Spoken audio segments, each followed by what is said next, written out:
Hello everyone. Let's start the topic blood.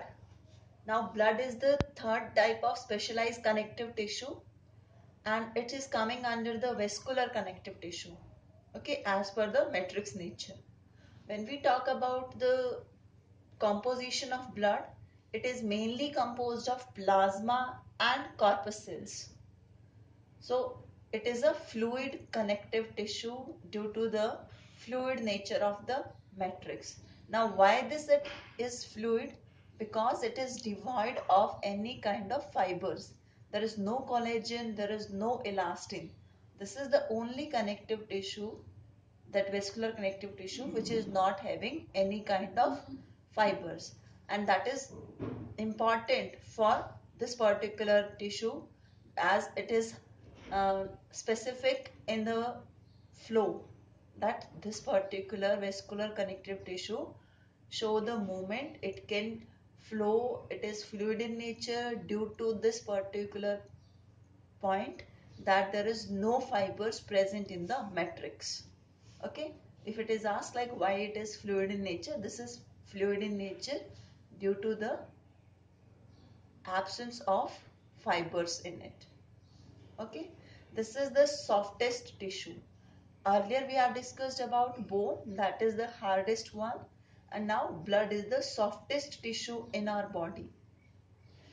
There is one term ECF, extracellular fluid. It means what? That particular fluid which surrounds the cell externally. So out of them, blood is one and it forms 30 to 35% of it. In an adult human, in an adult healthy human being, 5 to 7 liter blood is present.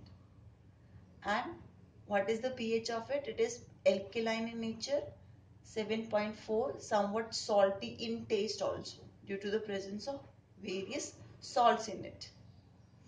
Study of blood is called hematology and it is mesodermal in origin, as the complete connective tissue is mesodermal in origin, so blood is also mesodermal in origin.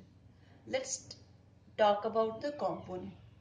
Plasma, as the connective tissue is specialized for the component, that it should have the cells, it should have a matrix, so it is also have the same.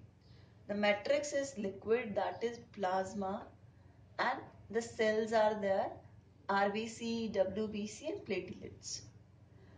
This plasma is going to form 55% of the blood part and corpuscles are going to form 45% of the blood part.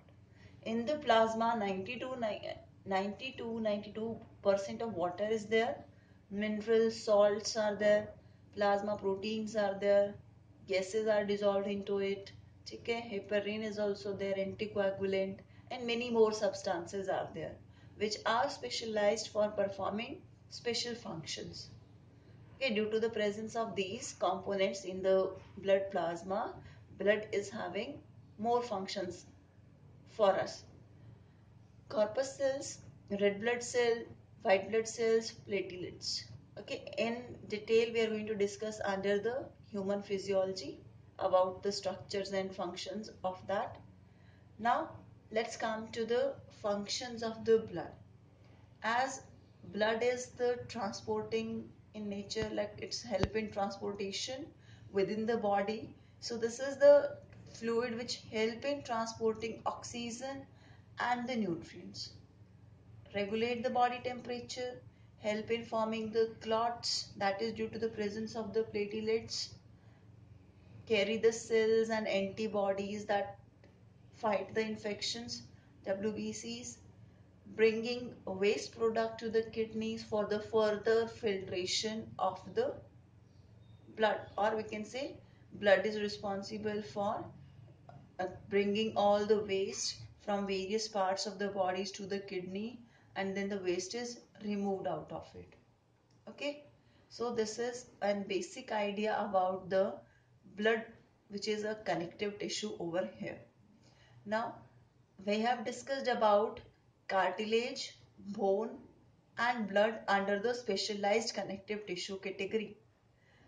as cartilage was responsible for providing flexibility, cushions help in preventing the frictional loss, okay, and help from the shocks. It acts as a shock absorber. The bones are responsible for providing structure and framework to the body. Other than that, help in locomotions also, and help in formation of the cells of the blood. Okay, blood, as we have discussed the functions. So this is all about the specialized connective tissue.